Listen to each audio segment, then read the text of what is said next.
There's a new Barbie hitting store shelves. Mattel says it's the first doll with Oh type my 1 God. diabetes. The doll is equipped with a You're toy joking. glucose monitor, insulin pump, and other features to represent what it's like for those who have the chronic disease. There's a new. Are you not entertained? Are you not entertained?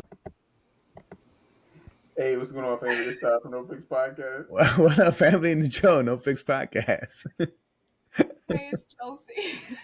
Wow. All right, so I'm gonna go with Joe. Where do Hey, you Joe. find these videos? Like what, bro? Like, what is your algorithm? My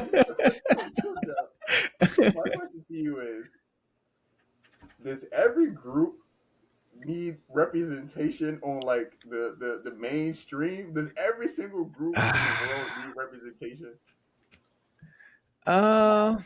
I would say no. I would say no, because if we say every group, then Nazis would have representation. We'd have a Nazi can or like a, you know what I mean? Like certain groups, I'm just like, no, you guys don't need mainstream representation. So short answer, no. But I laughed initially, but now that I think about it, like a little girl who has a little insulin pump and type 1 diabetes, I'm sure she would appreciate seeing a Barbie if she's into dolls who has an insulin pump, right? You know what I mean? Like I laughed at first, but I'm like, you know what? There might be a little girl who has it who would appreciate having a doll that has that. So it's not that bad of an idea. So I support it. I'm with it. That's my short answer. Right. Okay, that's fair. That's fair. What about you, That's Joe? fair. Do you think I agree. every group, regardless of how niche, needs representation in like the mainstream? Like this person has this group has a doll. No, not every group needs a representation. No. But I kind of agree with Joe. Listen, it's hard If not there's to, right? such a young girl and it's type 1 and she has this thing in her arm and You know what I mean? Like let her have a doll.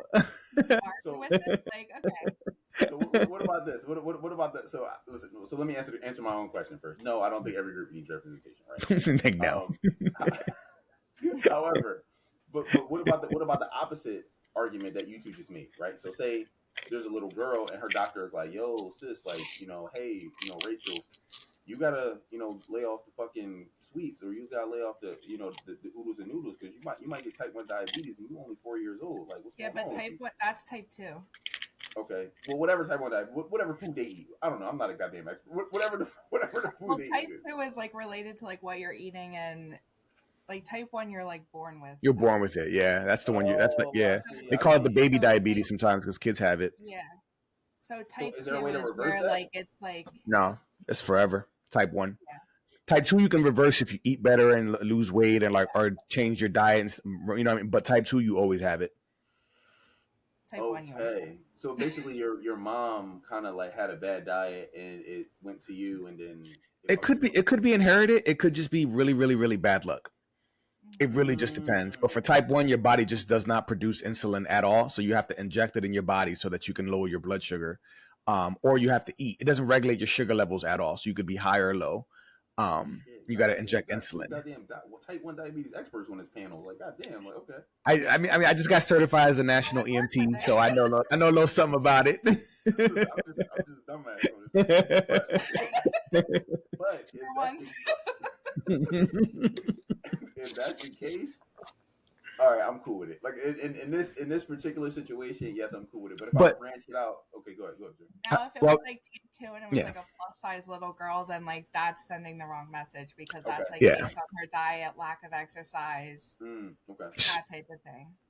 Right. And then I was going to give an example. Do y'all remember that movie on Netflix? It's probably still on Netflix now, unless they took it down. But it was like a show. It was a movie about a group of 5 little girls, and they were like performing and they were like twerking and wearing like provocative outfits, and like the whole thing of the movie was to show these little girls like twerking and dancing provocatively for some competition that they were in. Do you guys remember that movie? It was called Cuties. You guys, so see, that for me was extremely problematic. That's why I say not all representation is needed, right? I didn't need my 5 or 6 year old to see a group of little girls her age in booty cutters, revealing clothing. And this is real. I'm not BSing you. It's called Cuties.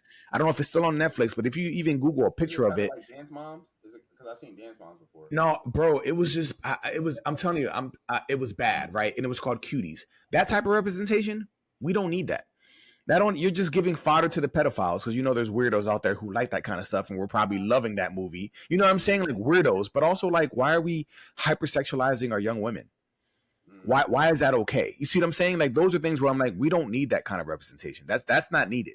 We don't need like sexy reds representing Black culture. We don't need the ratchets out there representing our. You know what I mean? Certain things I'm just like, no, this representation was not needed. So there's such thing as bad representation. It is. Type 1 diabetes.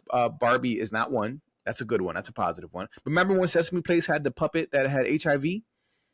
No. Yeah. There was a puppet on Sesame Street who had HIV, and there was one that is addicted to fentanyl. I'm not even lying because we have the opioid epidemic and that fentanyl stuff. There's a one on Sesame Place who was an opioid addict. Yeah, Sesame Place is they representation, man. They talk about real issues going on Sesame Street. They got opioids on Sesame Street. They got HIV on Sesame Street. Okay, they got Sesame Street. Got it all. Yo, I'm glad. Listen, that's crazy. I know it is crazy that the HIV one. It was big on episodes that were airing in countries in Africa. So they were because some of them had an outbreak of that in certain countries. So they had a puppet that had AIDS, but like it's okay to have HIV. Well, they were talking about HIVs and I guess learning about it, like how to contract it, how not to get it, and not everybody who has it is like a bad person or made terrible decisions. Something what I mean, just trying to normalize it and not make people who have it feel like they're just like pieces of crap. You know what I'm saying? And now you can have HIV and not even spread it. Now we've gotten the medicine is so good that you can't even detect it. You can keep it suppressed to levels where it won't even come up on tests. So we've come a long way. So anyway, I'm just giving examples of representation. That's all. Like, okay, listen. Sometimes it's important, I don't do this often, but I change my opinion. Oh, look at that!